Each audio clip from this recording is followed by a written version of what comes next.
So I'm Simon Littlewood and I'm the Group International Director of Random House, and that is a group department that covers the whole of our publishing, both Ealing and Vauxhall Bridge Road, but we have separate teams dedicated to those two places.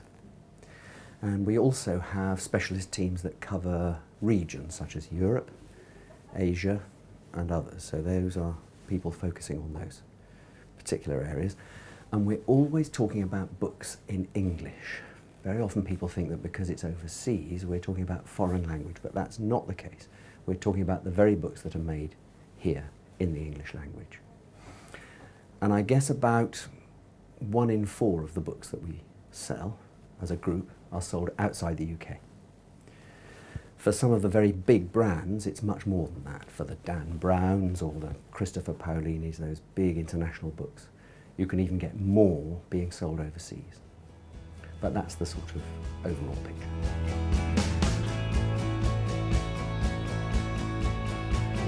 I think what really makes us tick is the variety.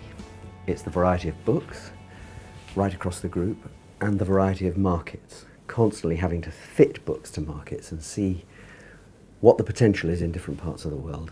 I've never heard anybody in the international department say that they were bored.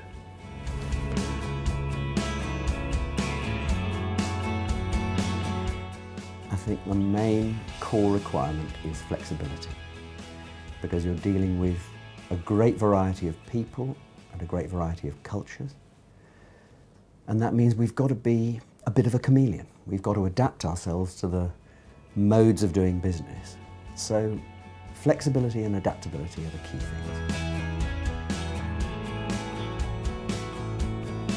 And the first thing is, remember that you are part of a powerful international group with a very long and broad reach.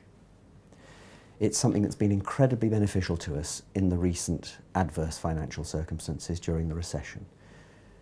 That when times are tough in particular core markets, we can turn elsewhere and derive positive things, good sales, from markets that are in a stronger position.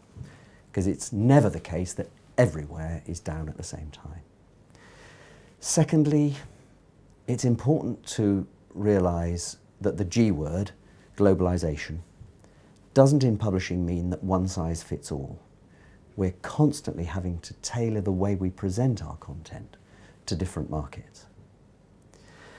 And thirdly, I think it's really important, perhaps more important than ever, to understand how publishing works, what its structures are, its contractual arrangements with authors and with publishers and with literary agents, and in particular territorial copyright and how that works, because our entire business is predicated on copyright and territorial copyright. We wouldn't have a business if those structures weren't there. So I think it's really important to understand those, and many aspects of the publishing process will fall into place once you know how those things work.